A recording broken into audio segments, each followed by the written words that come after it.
Okay, so another super highly anticipated motorcycle, Mark, for the Intermot show is the Indian FTR1200 motorcycle.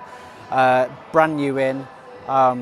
Obviously, Indian have been really dominating the flat tracking scene for quite some time now, and this is really taking a lot of the styling cues, a lot of the inspiration from that scene, and bring it into a proper motorcycle that just looks the dogs for me. I love it. It does. I think it's probably fair to say it's not a quintessential flat tracker, but it is.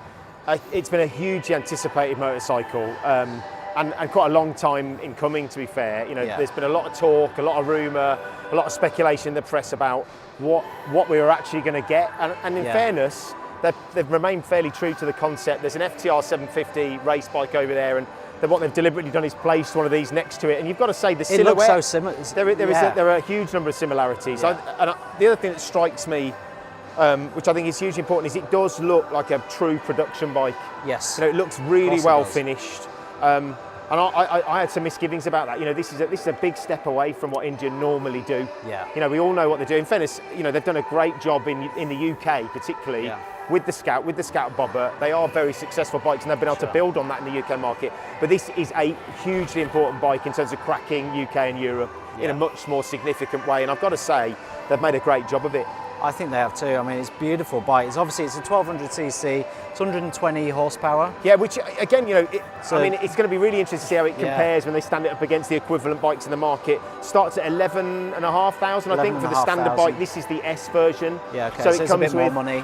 So I think we were talking. It's got digital display, TFT display. It's got Bluetooth connectivity, and a USB connection. And a USB connection, which is just absolutely awesome. Well, it's a modern bike. It's a super modern bike. But yeah, I mean, it's got traction control, switchable traction control. It's got ABS brakes. Yeah. It's got Brembo brakes. So it's a bit of a lump, this bike. I mean, it's 220 kilos, 220 odd kilos. So it needs decent brakes, and I think he's going to live up to it with the. Well, it's not Brembos. the lightest bike in that kind of segment. I mean, it's difficult to place. Is it a middleweight? Is it a super naked? It's probably somewhere in the middle of those. At 220 kilos, it's on the heavier side. But that this motor's going to produce. The centre of gravity is nice and low, isn't it? But, you can tell that. Well, the great thing with these kind of lumpy motors is it will make monster torque. Although the horsepower figure is actually quite a lot higher than I was expecting it to be. Is it?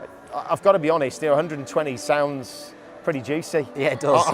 I'm kind of close to salivation at this point. I'd like to have a little play out on these, and I do think the styling is important, and of course it's a crucial part of the appeal of any motorcycle. But when you pit yourself in this market, you're talking about bikes like BMW S1000R, you talk about Aprilia Tuono, you talk about MT09, MT10, R90, Kawasaki Z9, Z1000. That is such a competitive marketplace. So if it rides as well as it looks, it could do really well. It could do very, very well. And just as well, while I'm looking at it, they've done such a nice job with the rear end on this bike.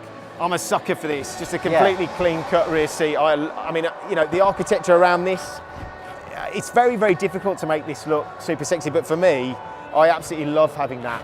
Yeah, I do. No rear hugger, no nothing, just a rear light. I mean, I've got to be honest. Euro 4 legislation does mean you end up with a set of rear cans that aren't the sexiest things in the world, but I know, having been around the stand, I've seen worse. There is a bike here, I think, with Akrapovic on it, and it does look better just over there.